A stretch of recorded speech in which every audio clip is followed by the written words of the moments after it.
नमस्ते भाइयों। मैं हूं आपका दोस्त advocate Brahmdatt Agra civil court से। कैसे हैं आप लोग? आज हम कड़वी सच्चाई जो पुरुषों की है उसके बारे में आज हम बात करेंगे। मालूम है ये महिलाएं जो हैं वो आखिर में क्यों केस जीत रही हैं? महिलाओं के पक्ष में अदालतें क्यों झुकी हुई हैं? महिलाओं के पक्ष में सिस्टम क्यों झुकाव रखता है? पता है, हमने जब ये वकालत में हम आए हैं तो हमने बहुत सारी चीज़ों को ऑब्जर्व किया है। मैंने हमेशा ही, जब से मैंने ये वकालत का पेशा अपनाया है, मैंने सिर्फ पुरुषों के ही मुकदमे लड़े हैं, पतियों के मुकदमे लड़े हैं। और मैंने एक चीज़ देखी है इसमें कि पति जो है ना, वो ये सोचता है कि हम सारी चीज़ों को डील कर लेंगे, और इसी आत्मविश्वास के चक्कर में ना बहुत बड़ा नुकसान उठा जाता है। आमतौर पर कभी भी आपकी पत्नी ने सीआरपीसी 125 का भरण पोषण का केस फाइल किया तो आप ये सोचते हैं ना कि हम अदालत से भागें, हम नोटिस ना लें, वो परेशान होगी, ये होगी। लेकिन नहीं, ऐसा नहीं है, वो परेशान नहीं हो रही है। फिर जब आदेश हो जाता है आपके खिलाफ में, तब आप ये कहते हो कि हमारे खिलाफ में आदेश हो गया, हमारे खिलाफ में पुलिस पीछे पड़ी हुई है, हमारे खिलाफ में वसूली वारंट जारी हो गए हैं, हमें हाई कोर्ट से भी रिलीफ नहीं मिल रहा है, हमें कहीं से भी। तो मैं आपको बता दूं कि जिस मामले का पूरी तरीके से निस्तारण होता है, पूरा ट्रायल जो होता है निचली अदालत में होता है। अगर यहाँ पे आप अगर सफलता पा गए तो आपको ऊपर आसानी हो जाएगी। लेकिन आप लोग क्या करते हैं, भागते हैं अदालत से। आपने देखा होगा कि कभी भी आपकी पत्नी ने अगर कोई भी केस फाइल किया है ना, तो वो हर डेट पर टाइम पर आएगी। और कभी भी आप उसकी ऑर्डर शीट उठा के देख लो, बहुत कम ऐसे चांसेस होंगे कि वो उसमें अब्सेंट रही हो। लेकिन आप ये सोचते हैं कि हम कानून की किताबें देख लेंगे, हम इधर उधर से सलाह ले लेंगे, तो हम अपना बचाव कर लेंगे। और अदालत सबसे पहली चीज़ यही देखती है कि प्रेजेंस किसकी है। वो ये देखती है कि ये महिला जो है ना, जो पीड़ित महिला है, जो पीड़ित बन के अदालत के सामने आई है, ये हर डेट पे खड़ी हो रही है। इसका मतलब ये वास्तविक पीड़ित है। और आप नदारद होते हैं, अदालत में दिखाई नहीं देते हैं। आपको ये लगता है कि केस हमारे खिलाफ हो गया तो सामने वाला परेशान हो रहा है। तो मैं आपको बता दूं, सीआरपीसी 125 में जिस दिन प्रार्थना पत्र दाखिल किया जाता है, उस प्रार्थना पत्र की दिनांक से लेके ऑर्डर की दिनांक तक और आगे तक का भरण पोषण दिलाया जाता है। लोगों के दिमाग में ये भी आता है कि हमने तलाक फाइल कर दिया तो अब हमारा इसमें बचाव हो जाएगा, या फिर हमने सेक्शन 9 हिंदू मैरिज एक्ट के तहत में हमने दावा पेश कर दिया तो इसमें हमारा भरण पोषण बच जाएगा, कम हो जाएगा, निरस्त हो जाएगा बिना किसी कारण के। तो आपको अदालत में ये साबित करना होता है कि बिना किसी कारण के वो रह रही है। और ये चीज़ पति कभी साबित नहीं कर पाता, लेकिन अपने दिमाग में एक फितूर जरूर पाल के रखता है कि हमसे बिना किसी कारण से अलग रह रही है, मायके चली गई है, तो हम इसको जस्टिफाई कर देंगे अदालत में। मैंने सीआरपीसी 125 पर, आईपीसी सेक्शन 498 ए पर, डोमेस्टिक वायलेंस पर हमने बहुत सारे अपने वीडियो बनाए हैं। लेकिन आप लोगों को क्या लगता है? आप लोगों को ये लगता है कि मैं जो ये वीडियो बना रहा हूँ ये सिर्फ एक सरसरी नज़र में ऐसे ही कुछ भी बोल रहा हूँ? ऐसा नहीं है। ये जो मैं वीडियो बनाता हूँ ना, इनके लिए मुझे बुक्स खंगालनी पड़ती हैं, मुझे ऑर्डर देखने पड़ते हैं, मेहनत करनी पड़ती है, तब जाके मैं आप लोगों के सामने ये वीडियो रखता हूँ। हाँ, ये बात अलग है कि वीडियो बनाने का मेरा जो तरीका है, मैं कोई एडिटर नहीं हूँ, मुझे इतना टाइम नहीं मिल पाता है कि मैं प्रॉपर तरीके से एडिट करूँ। लेकिन मुझे ऐसा लगता है कि जो चीज़ें मैं आपको बता रहा हूँ, ये चीज़ें आपके बहुत काम आ सकती हैं।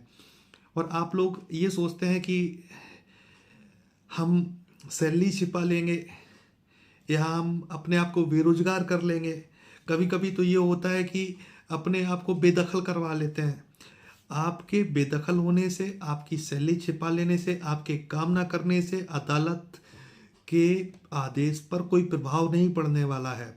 डोमेस्टिक वायलेंस का केस होता है तब भी आप यही करते हैं। सबसे खतरनाक केस जो है वो डोमेस्टिक वायलेंस का केस है। इसमें पूरा परिवार फंसा हुआ है, इसमें मानसिक, आर्थिक और शारीरिक प्रताड़ना आती है। घरेलू हिंसा हुई हो, घरेलू हिंसा हो रही हो, और ये भी एक घरेलू हिंसा है कि आप अदालत में नहीं आ रहे हैं, पैरवी को आप डिले कर रहे हैं, ये भी एक घरेलू हिंसा का दायरा बनता है। आपकी पत्नी ने केस फाइल किया है, आपको वहाँ टाइम पे जाना चाहिए, आपको वहाँ डिफेंड करना चाहिए, अपना जवाब लगाना चाहिए। मालूम है, आप लोग सबसे बड़ी गलती करते हैं। और जब आप डिफीट खा जाते हैं तो आप ये कहते हैं कि नहीं, हमारे लिए तो कोई कानून ही नहीं है। एक भी ऐसा कानून नहीं है। जो बनाया जाता है ना, उसके लिए पहले नेगेटिविटी और पॉजिटिविटी दोनों देखी जाती है। ऐसा कोई कानून नहीं है जिसमें आपका बचाव ना हो। सीआरपीसी 125 के केस को उठा लो, उसमें देख लेते हैं उसमें कहाँ आपका बचाव नहीं है। अगर आपका आदेश भी आपके खिलाफ में हो जाता है तो एक्स पार्टी अगर आदेश हो रहा है तो आप उसको सेट असाइड करा सकते हैं, आप ऊपरी अदालत में जा सकते हैं। लेकिन आपको क्या लगता है, अगर आपकी रिकवरी हो रही है, आपके पीछे पुलिस पड़ी हुई है, तो आप क्या करते हैं, आप डर डर के भागते हैं। आप वहाँ ये नहीं सोचते हैं कि वहाँ हमें जाके ऑब्जेक्शन देना चाहिए, उसके बाद में जो होगा सो देखा जाएगा। लेकिन जब आप ऑब्जेक्शन भी देने जाते हैं तो क्या करते हैं, आप अपनी वही राम कहानी लिख देते हैं। आपको वीडियो से जानकारी तो मिल सकती है, लेकिन उस चीज़ को इम्प्लीमेंट कैसे करना है, उसको लागू कैसे करना है, उसको हमें सही तरीके से अदालत के सामने कैसे प्रस्तुत करना है, ये आपको नहीं पता है।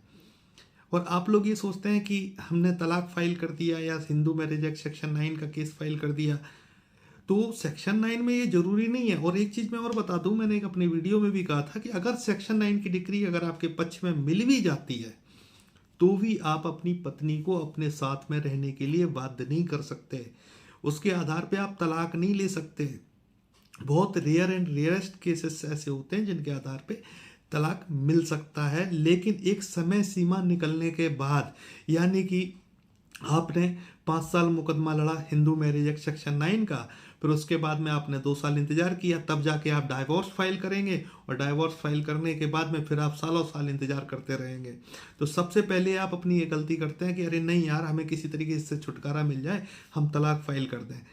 और जैसे ही आप तलाक फाइल करते हो, आपके ऊपर सारे के सारे केस आ जाते हैं। फिर आप कहते हो कि हमारे लिए कोई कानून ही नहीं है, हमारा कोई बचाव ही नहीं है। ये जो मैं वीडियो बना रहा हूँ ना, ये आज आप लोगों को समझाने के लिए बना रहा हूँ। आप मेरा चैनल लाइक करो, सब्सक्राइब करो या मत करो, कोई फ़र्क नहीं पड़ता। मैं सिर्फ पुरुषों के मुकदमे लड़ता हूँ। और जिस तरीके की मानसिकता मैं देख रहा हूँ ना, लोगों के मेरे पास केस हैं, बहुत सारे केस हैं, देखता हूँ लोग ये सोचते हैं कि मैंने वकील साहब के हाथ में डाल दिया तो अब वकील साहब ही सब करते रहेंगे। बहुत सारे एविडेंसेस की ज़रूरत होती है। लोगों को हम सलाह देते हैं कि भाई ऐसे नहीं, ऐसे एविडेंस कलेक्ट करो, आपका बचाव होगा। लेकिन नहीं, उनको याद आता है डेट के टाइम पे, जिस दिन डेट होती है उस दिन उनको याद आता है कि आज वकील साहब तारीख पे जाना है। लेकिन उनको ये याद नहीं रहता है कि वकील साहब ने क्या बोला था और हमें क्या चीज़ इकट्ठी करनी है तब तक। तो यहाँ पे सबसे बड़ा फॉल्ट मुझे जो नज़र आता है ना, कभी कभार ऐसा भी होता है कि हम अदालत के सामने खड़े हो जाते हैं और खुद को लगता है कि यार कहीं ऐसा तो नहीं है कि पुरुषों के लिए, हम जो पतियों के लिए जो मुकदमा लड़ रहे हैं, इनका डिफेंस, पहली बात तो मैं आपको बता दूं कि आपका बचाव करने के लिए कोई है नहीं। और हम ये जो वीडियो बना रहे हैं, आप लोगों को समझा रहे हैं, ये सोच के समझा रहे हैं कि किसी भी तरीके से आपका बचाव हो, आपके परिवार का बचाव हो, क्योंकि मुझे पता है कि ऐसे मामलों में क्या होता है। और आप लोग जो है ना, इस चीज़ों को गंभीरता से नहीं लेते हैं। मालूम कब परेशानी होती है, जब आपके खिलाफ में आदेश हो जाते हैं, आप भागते हैं, आप सोचते हैं कि अरे अब हाई कोर्ट जाना चाहिए, और हाई कोर्ट में इतने केसेस पेंडिंग हैं कि सुनवाई में आते आते आपका नंबर नहीं आता और तब तक आपकी रेल बना दी जाती है, तब आपको एहसास होता है। तो ऐसी गलतियां ना करें। और दूसरी चीज़, प्रॉपर अदालत में जाएं, अपनी प्रेजेंस कराएं। आपकी पत्नी वहाँ अदालत में हर डेट पे खड़ी हो रही है, हर ऑर्डर शीट की डेट पे आपकी पत्नी वहाँ पे खड़ी दिखाई दे रही है अदालत को, तो अदालत उसको ज़्यादा पीड़ित मान रहा है, और वही सारी चीज़ें देखते हुए उसके पक्ष में आदेश भी हो रहे हैं। और एक बात तो है कि जिस तरीके से आप लोग इन चीज़ों को हल्के में लेते हैं ना शुरू में, कि नहीं हम नोटिस नहीं लेंगे, हम भाग जाएंगे, वो परेशान होगी, या फिर 498A में हो गया हम जमानत नहीं लेंगे, या हम उसको चैलेंज नहीं करेंगे। हमारे पास एक मामला आया, आईपीसी सेक्शन 498A का एफआईआर दर्ज हो गया था। मैंने उनसे कहा, मैंने कहा भाई साहब एफआईआर दर्ज हो गई है, आप क्वेश्चन पिटीशन के लिए हाई कोर्ट में चले जाओ। बोले कि नहीं नहीं नहीं नहीं, मैंने सेटिंग कर ली है, मैंने बात कर ली है, ये हो गया वो हो गया। होते होते क्या हुआ, तब जब तक वो सेटिंग वेटिंग के चक्कर में पड़े रहे, तब तक उनके खिलाफ में चार्जशीट फाइल होगी, चार्जशीट फाइल होगी, सम्मन आ गए। और जब सम्मन आ गए, फिर वो हमारे पास में आए कि भैया अब क्या करें। तो मैंने कहा यार, मैंने तो पहले आपको समझाया था कि कुछ चांसेस हो सकते हैं, शायद हमें जो लॉ में लीगल रेमेडी मिली है ना, सही तरीके से जो पुरुष जो है ना, पति जो है ना, उनको सही से उपयोग भी नहीं कर पा रहे हैं। ऐसा नहीं है कि हमने डाइवोर्स नहीं कराया, हमने पिटीशन बनाई, दाखिल भी करवाई, सारी चीज़ें, डाइवोर्स को निगलेक्ट भी किया अदालत ने, लेकिन ऊपरी अदालत में उन्हीं तथ्यों के आधार पर डाइवोर्स भी हुए हैं। 498 एक केस भी निरस्त हुए हैं। सीआरपीसी 125 के तहत में मेंटेनेंस भी नहीं देना पड़ा है। रिकवरी वारंट भी हमने रुकवाए हैं। लेकिन तब मजा आता है जब सामने वाला क्लाइंट जो है, यानी पति पक्ष जो है, वो मेहनत करे, अपने केस पे डिपेंडेंट हो। अब देखा कि पति ने सोचा कि मैंने तलाक का मुकदमा डाल दिया है। अब पति सोच रहे हैं कि यार किसी भी तरीके से जल्दी निपटारा हो जाए तो हम दूसरी गृहस्थी में जाएं। लेकिन मैं आपको पहले भी बता चुका हूं, अभी भी बता चुका हूं, तलाक केवल एक सहमति है और कुछ नहीं है। दूसरी शादी करने के लिए सहमति है, लेकिन इसका मतलब ये नहीं है कि आप अपने दायित्वों से भाग गए। पत्नी के अंदर वो पत्नी भी आती है जिनका तलाक हो गया लेकिन उसने दूसरी शादी ना की हो।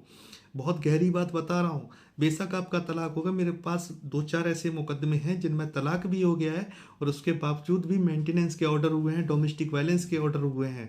तो ये जो गलतफहमी आप लोग पाले हुए हैं ना, आप लोगों को लगता है कि मैं ये वीडियो बनाता हूँ और बार बार आप लोगों से कहता हूँ कि चैनल को ग्रो करो। मैं इसलिए कहता हूँ, हमारा कोई इंटेंशन नहीं है, हम भी कोर्ट में कोई बेइज्जत होने के लिए खड़े नहीं हैं कि आप लोग मेहनत नहीं कर पा रहे हैं, आप लोगों को ऐसे ही लग रहा है। हम आज प्रोफेशन में हैं, सबके मुकदमे ले सकते हैं, लेकिन मैं जानता हूं कि जिस तरीके से लोग पीड़ित हैं, परेशान हैं, झूठे मुकदमे लगाए जा रहे हैं, अपनी जान गंवा रहे हैं, इस वजह से आपसे भावनात्मक तौर पे मैं जुड़ा हुआ हूँ, इसलिए आप लोगों के मुकदमे लड़ता हूँ।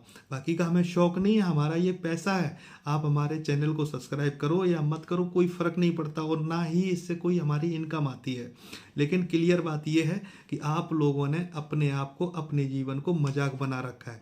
आप लोग अदालतों को ये समझते हैं कि हम जब चाहेंगे तब खाला का घर समझ लिया, जब चाहेंगे तब चले जाएंगे, जब चाहेंगे तब नहीं। आपको एहसास तब होता है जब आपके पीछे पुलिस लग जाती है।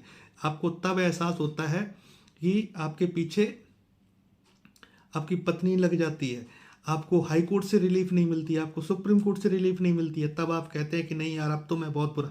और मेरे पास जितने भी मामले आए हैं, इसी तरीके के फंसे हुए मामले आए हैं।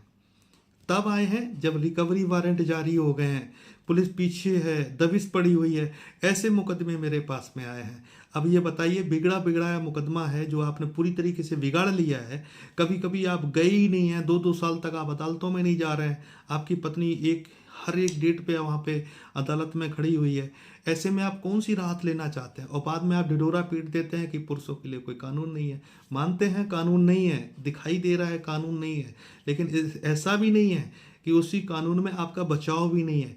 आप करना नहीं चाहते हैं, आप ये सोचते हैं कि इधर से सलाह मिल जाए, उधर से सलाह मिल जाए, आप कंफ्यूज हो जाते हैं। आपको वैसे ही लोग पसंद हैं जिस तरीके से आपकी मीठी मीठी बातें आपके पक्ष की बोलते रहें। आपके लिए वही चैनल अच्छे हैं, वही लोग आपके अच्छे हैं जो फर्जी बातों में ज़्यादा विश्वास रखते हैं। मैंने अभी तक जितने भी वीडियो बनाए हैं, वो सारे वीडियो में जो मैंने बात कही है, आज की डेट में बिल्कुल 110% बिल्कुल सत्य साबित हो रही है।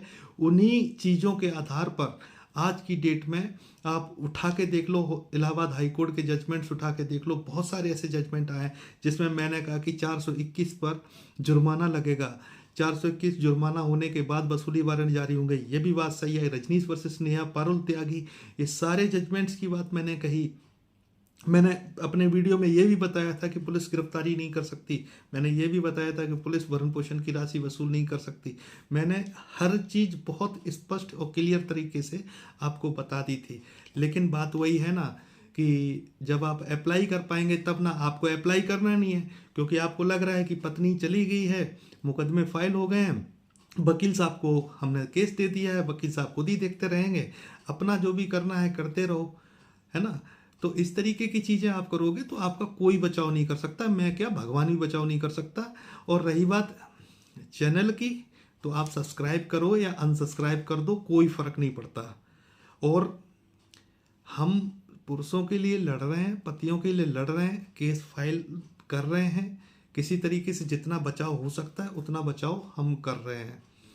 लेकिन हमारा इसमें कोई नुकसान नहीं हो रहा है। हमारा जितना नुकसान होना था हो गया, वो रिकवरी पूरी नहीं हो सकती, लेकिन कम से कम आप लोगों को तो बचा सकते हैं, आप लोगों को तो समझा सकते हैं, आप लोगों को तो समझनी चाहिए ये चीज़ें।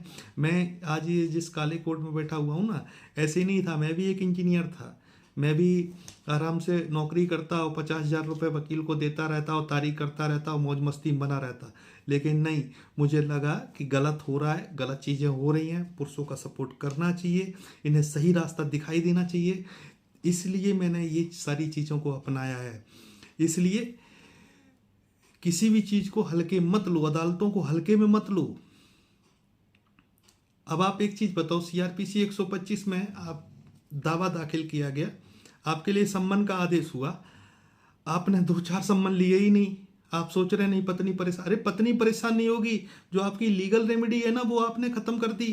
अब आप ऊपरी अदालत में भी नहीं जा सकते कभी भी। आपने, मैं गारंटी के साथ कहता हूँ, बहुत कम ऐसे चांसेस होंगे जो आपने अपनी फाइल और फाइल के ऑर्डर शीट और फाइल के कागजों को सही तरीके से देखा हो, कभी नहीं। क्योंकि मान लो मैं, आपको लगता है कि मैं तो कमा रहा हूँ, पत्नी से छुपा लूंगा, अदालत में बोल दूंगा मैं बेरोजगार हूँ। इसी तरीके से हल्के में लेते हुए, मजाक में लेते हुए, हमारे यहाँ आगरा कोर्ट में एक पति 1.5 साल की जेल काट गया। और मैंने 4 मामले ऐसे देखे हैं आगरा के, जिनमें दहेज प्रताड़ना के 498A IPC के तहत में सास को, ससुर को, पति को सजाएं भी भूल गई हैं। जो गलत फहमी आप लोग जो पाल के बैठे हुए हैं ना, कि दहेज दहेज के केस में सजाएं नहीं होती हैं, दहेज के केस में सजाएं भी होती हैं। ठीक है, तो गंभीरता से लो चीज़ों को। जो हम वीडियो बना रहे हैं उनको पूरी तरीके से देखो, ये हमारे फायदे के लिए नहीं है, हम आपके लिए लड़ रहे हैं, आपको बचाने का प्रयास कर रहे हैं, है ना। और ज्ञान लेना चाहिए, और जो इधर उधर की चीज़ों में जो मन भटका के रखा हुआ है ना, इन सब चीज़ों से बाहर निकलो। क्योंकि ये अदालती कार्रवाई है, ये 2 दिन में सब खत्म होने वाली नहीं है, इसमें सालों साल लग जाएंगे, सालों साल आपको तलाक लेने में निकल जाएंगे। लोग बोलते हैं कि नहीं, मैंने समझौता कर लिया, मैंने उसमें म्यूचुअल में डाइवोर्स ले लिया, उसमें मैंने इतने लाख रुपए दे दिए। अरे आप कितने भी लाख रुपए दे दो और आपने म्यूचुअल में अपना डाइवोर्स ले लिया, कल को आपकी पत्नी आएगी ना, वो सीधा ये बोलेगी ना कि हमसे पैसा दिया गया था, पैसा हमसे खर्च हो गया, हमने दूसरी शादी नहीं की है, हमें इनसे भरण पोषण दिलाया जाए। आपका वो धरा धरा रह जाएगा डाइवोर्स।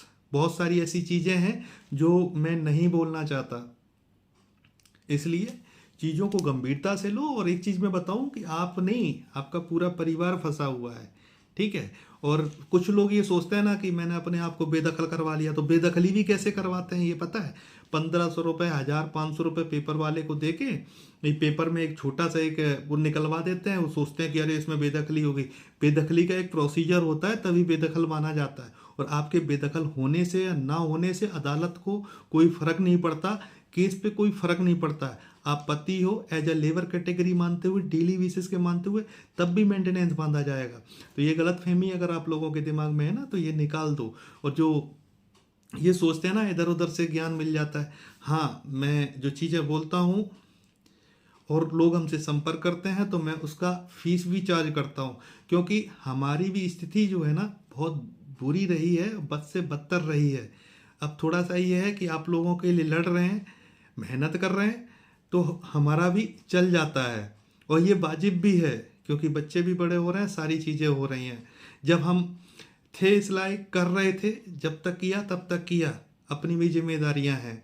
तो इसलिए आपको समझना चाहिए, आपको ये सोचना है कि आपको अपने केस किस तरीके से लड़ने हैं, आपको फ़ायदा लेना है या आपको घाटा लेना है। ठीक है, आप काम करिए, मेहनत करिए, एक तरफ केस चलने दीजिए, लेकिन कमांड करके रखो, अदालत के सामने प्रेजेंट हो। लीगल रेमेडी जो भी आपको मिल रही है ना, उनको उपयोग करो। ये कोई ज़रूरी नहीं है कि आपके खिलाफ ही हो जाए, आपके फेवर में भी चीज़ें हो सकती हैं। आप ये सोचते हैं कि नहीं, मैंने देखा कि कुछ सालों से मैं देख रहा था कि पुरुष आयोग कर रहे थे, लोग पानी पिला रहे थे, धरना प्रदर्शन कर रहे थे, ये कर रहे, सब खोखली बातें हैं। ये एक भी आपकी मदद करने नहीं आएंगे। अगर परेशान होंगे तो सिर्फ आप होंगे और आपका परिवार परेशान होगा। मैंने ऐसे ऐसे लोग देखे हैं जिनके माता पिता जो है ना हार्ट अटैक से मर गए, अदालतों में मर गए। हमारे यहाँ आगरा कोर्ट में जैसी ही सजा बोली गई ना, पति को, उसकी माँ को, उसके पिता को, पिताजी हार्ट अटैक से ख़त्म हो गए। तो ऐसी स्थिति पैदा मत करो अपने लिए। थोड़े से समय के लिए आप अपना पूरा जीवन, अपना पूरा करियर बर्बाद मत करो। आप ये सोचते हो कि नहीं आज आ जाएगी, कल आ जाएगी, ये हो जाएगा, वो हो जाएगा। आप अदालतों में तो लड़ नहीं पा रहे हो। रिकवरी के बारे में मैंने बताया कि रिकवरी में आपको कैसे अपनी रोक लगानी है। आप लोगों ने सोचा बेवकूफ़ है, कुछ भी बोलता रहता है, किसी काम की चीज़ तो है नहीं। क्योंकि भाई मेरे पास खाली समय है, मैं कुछ और कोई मेरे को काम तो रहता नहीं है। 12-1 बजे का टाइम बच रहा है, मुझे थोड़ा सा समय मिला तो मैंने सोचा चलो एक वीडियो बना दे, समझा दें। रिकवरी आपकी हो रही है, पुलिस रात में आपके दरवाजे पे दबिश दे रही है, पूरा घर परेशान हो रहा है, आपको मज़ा आ रहा है, अदालती कार्रवाई चल रही है, देख लेंगे, 2-4-5 हज़ार रुपये जमा कर देंगे, बच जाएंगे। लेकिन कब तक? एक चीज़ बता दूं, ये CRPC 125 का और डोमेस्टिक वायलेंस के जो आदेश होते हैं ना, ये आजीवन होते हैं। जैसे जैसे तनख्वाह बढ़ती, जैसे जैसे आपकी बेजेज बढ़ते हैं ना, उस हिसाब से आदेश भी बढ़ते चले जाते हैं, अमाउंट भी बढ़ते चले जाते हैं। तो इसलिए गंभीरता से लो, चीज़ों को समझो। मुझे मालूम है कि बहुत लोगों को मिर्ची लग रही होगी इस वीडियो से कि आज ये कैसी बातें कर रहा है। ये बिल्कुल सही बात बोल रहे हैं हम। अगर आप लोग अगर वास्तव में अगर लड़ना चाहते हैं ना, और वास्तव में अगर जीतना चाहते हैं और परिवार को बचाना चाहते थे, अगर सुखी जीवन अगर जीना चाहते, जल्दी इन चीज़ों से निकलना चाहते हैं ना, तो आप अगर मेरा वास्तव में अगर एक वीडियो भी अगर पूरा देख लेते ना सही तरीके से, तो आपको बहुत बड़ी राहत मिल सकती थी। लेकिन आप लोगों ने सोचा कि यार ये तो ऐसे ही बोलता रहता है, हमें तो उन लोगों के वीडियो देखने हैं ना जो चिल्ला चिल्ला के करते हैं, चिल्ला चिल्ला के बोलते हैं, हवा हवाई बातें करते हैं, ये जजमेंट। और एक चीज़ बता दूं मैं कि जजमेंट वही काम आते हैं जिनमें एडवाइजरी जारी होती है, वरना ऐसे बहुत सारे जजमेंट होते हैं जो हाई कोर्ट बदल देता है, हाई कोर्ट को सुप्रीम कोर्ट बदल देता है, सुप्रीम कोर्ट अपने ही आदेश को बदल देता है। आदेश बदलते रहते हैं, लेकिन वही आदेश काम आते हैं, वही कॉम्प्लायंस होते हैं आदेश जिनमें एडवाइजरी जारी होती है। अगर मेरी बात समझ में आए और थोड़ी सी भी अगर लगे कि मेरी बातों में सच्चाई है, तो ईमानदारी से अपने मुकदमों को लड़ लो, बाकी काम बाद में कर लेना। क्योंकि ये डिस्टर्बेंस आपको हो रहा है, ब्रह्मदत्त को नहीं हो रहा है। ठीक है। आज एक भाई साहब आए, उनसे मैं कह रहा हूँ आपकी फाइल ऑर्डर में लगी है। वो जब मेरे पास जब केस आया तो वो ऑर्डर में ही आया था, उनको मैं समझा रहा हूँ। लेकिन भाई साहब वो कानून के अच्छे जानकार पहले से, मतलब उनको सारे वकील, हम लोग आज 4-5 लोग फाइल देखने गए, 1 बार गए, 2 बार गए, 3 बार गए, भाई साहब हम ही लोगों को टोपी पहना रहे हैं। तो ऐसी चीज़ें मत करो, ज़्यादा होशियार ना बनो। आपसे बड़े बड़े होशियार पड़े हुए हैं, कानून में सबका बचाव है। ये जो ढकोसला बना के बैठे हैं ना कि हमारे लिए नहीं है, जब आप लड़ नहीं पाते हैं ना तो आप यही कहते हैं कि हमारे लिए कोई कानून नहीं है। सब कुछ बचाव है, सारी चीज़ें हैं, लेकिन डिपेंड ये करता है कि आप कितनी अच्छी तरीके से अपनी चीज़ों को रख पा रहे हैं। और ऐसा भी नहीं है, जो मैं वीडियो बता रहा हूँ ना, जो वीडियो मैंने डाल रखे हैं ना, इन वीडियो को देख देख के ना काफ़ी लोग हाई कोर्ट तक लड़ गए हैं और जीत हासिल किए हैं। और आज 4-4, 5-5 साल हो गई हैं जिनके आज दिन तक आदेश नहीं हुए हैं। और मेरा इंटेंशन यही रहता है कि ठीक है, थोड़ा सा समय मिला तो आप लोग किसी भी तरीके से अपना स्वयं बचाव करना सीखें। बाकी आपकी मर्जी की बात है, हम भी लड़ रहे हैं। जब तक लड़ रहे हैं, आप लोग अगर सपोर्ट नहीं करोगे तो हम भी क्या, हम भी सबके केस लेंगे, फिर क्या फ़र्क पड़ता है भाई। हमें भी बच्चे पालने हैं, हमें भी अपनी लाइफ देखनी है। हम आगे जो डिस्टर्ब हो गए सो हो चुके, क्योंकि जब आपको कोई फ़र्क नहीं पड़ रहा है, क्या फ़र्क पड़ता है।